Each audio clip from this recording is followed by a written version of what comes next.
Hello, friends, fiends, and fellow UBTubers, and welcome to episode 673 of the Daily Comic and Collectible.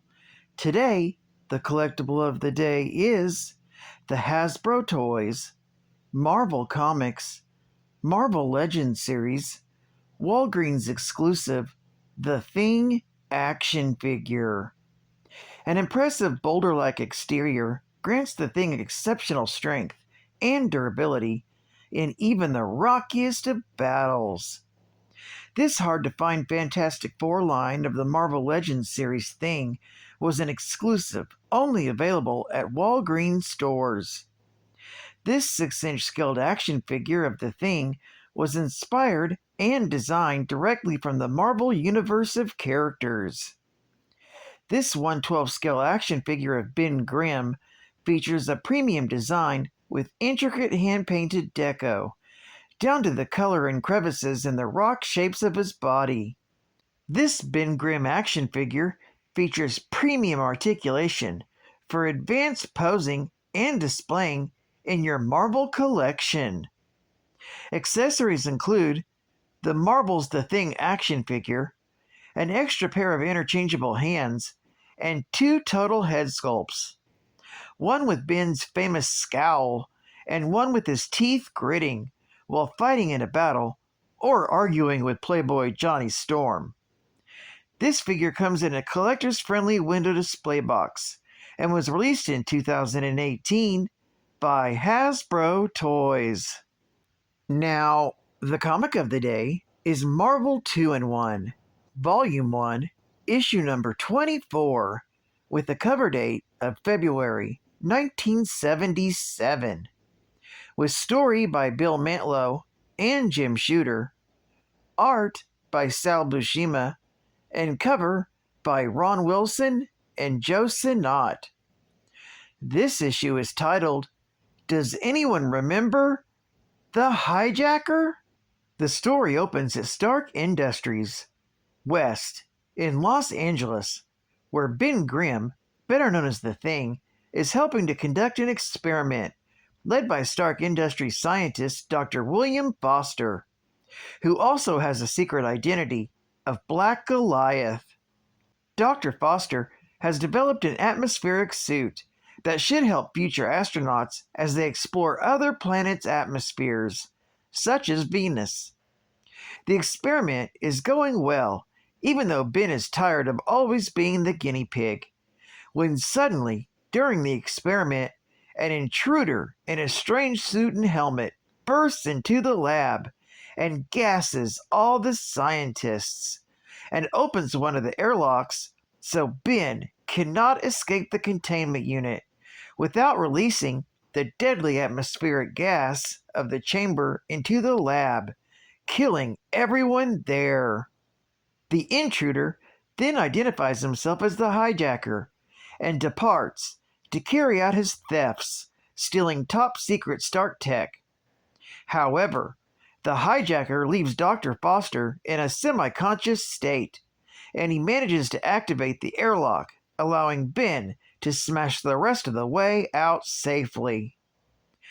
Ben hauls the gas scientist to safety, out in the open air, where they begin coming to. The Thing then heads back into Stark Industries to find the pilfering hijacker. Unnoticed, Bill Foster gets up and follows Grimm, stopping just inside the lab to change into his Black Goliath costume.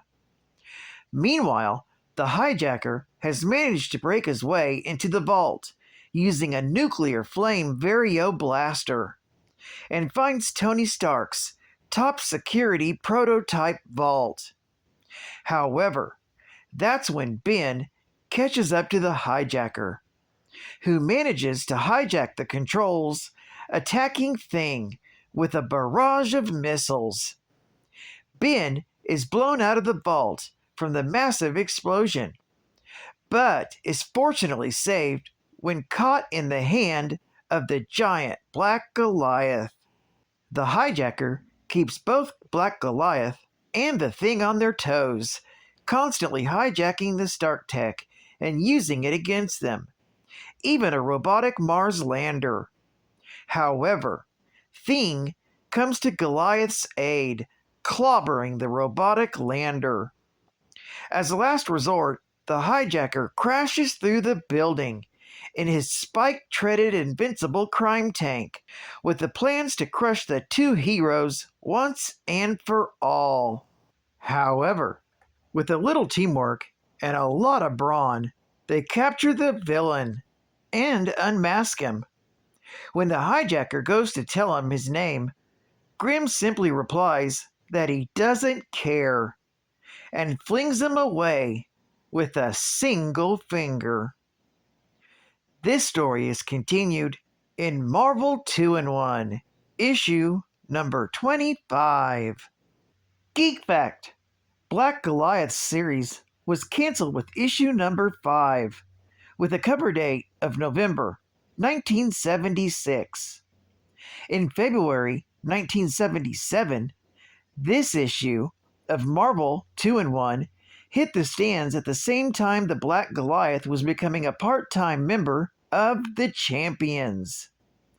Mantlo was the writer of the Champions at this point, so it seems that this issue was intended to grab a little more attention for the character that would hopefully translate into sales on the other title. Bonus Geek Fact: Howard Mitchell was the owner of an armored truck company, but was unsatisfied with his personal profits. He decided then to steal his own trucks. To do so, he created a costumed identity, including independently developed technology. He used a knockout amnesia-inducing gas he learned about from his voyages in Peru. Wearing a gas mask, he became the hijacker.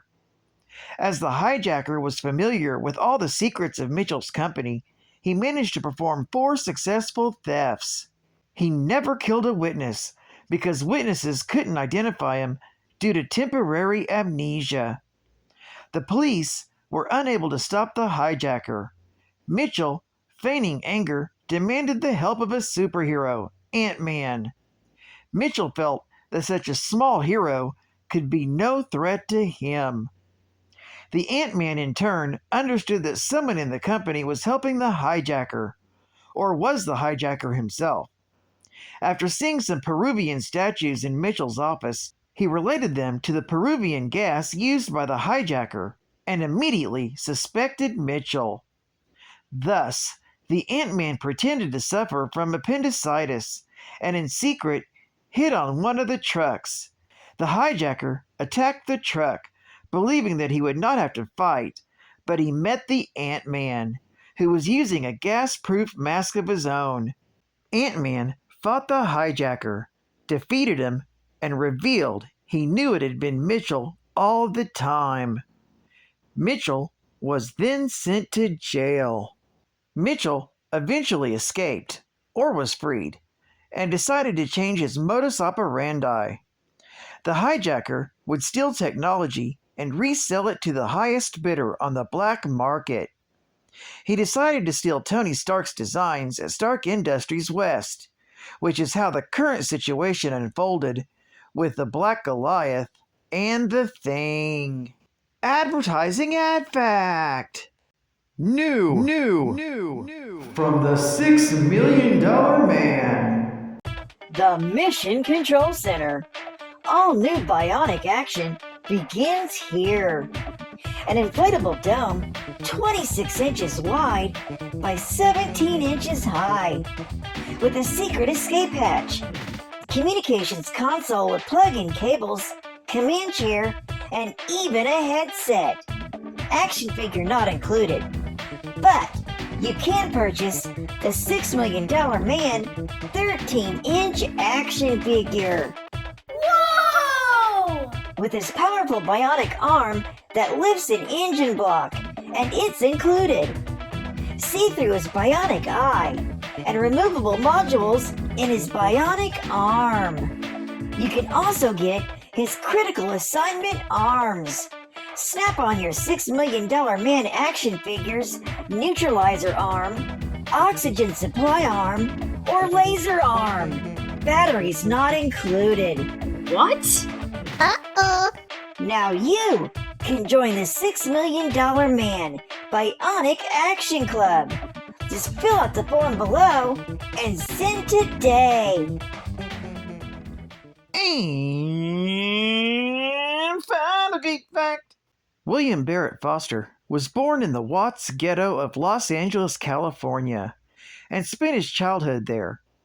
His higher-than-means average intelligence and the influence of several good people enabled him to leave that ghetto and enroll in the California Institute of Technology, where he acquired a PhD degree in biochemistry, and where he met and married his college sweetheart, Claire Temple.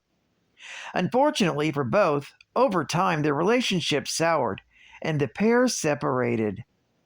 Dr. Foster found work as a biochemist in the Plans and Research Division for Tony Stark's Baltimore factory. He was hired to be the lab assistant of Dr. Hank Pym, the first giant man. When an unstable growing serum trapped Pym at the height of 10 feet, Dr. Foster helped him find a cure to change his size back to normal. Dr. Foster moved to the West Coast to take over the research and development section of Stark International in Los Angeles, and became the boss of the 3 brilliant scientists known as the Whiz Kids. Having memorized the formula to Pym particles to his work with Pym, he synthesized it in the hopes of eliminating its harmful side effects. Eventually, when he tested it on himself, he found that he had indeed given him the ability to grow in size like his former employer, and that he had successfully duplicated Pym's powers. Later, during the superhuman Civil War, and after Black Goliath changed his name to Giant Man, he became a member of Captain America's anti-registration Secret Avengers. He subsequently appeared amongst the cavalcade of superheroes attending the wedding of Black Panther and Storm. Unfortunately, Foster was brutally killed by a clone of Thor during a fight between the Secret Avengers and Iron Man's pro-registration forces. Since it proved not to be possible to reduce his body to normal size, he was buried as a giant, with Tony Stark paying for the 38 burial plots required to accommodate him. His death affected the balance of forces in the war, leading several previously pro-registration or neutral figures to change sides. Most notably, the Invisible Woman, the Human Torch, the Black Panther, Storm, and Spider-Man, as well as many others, questioning Iron Man's cause. Bill Foster was last seen in Pluto's realm, refusing to accept death's embrace, while holding out possible hope for a resurrection.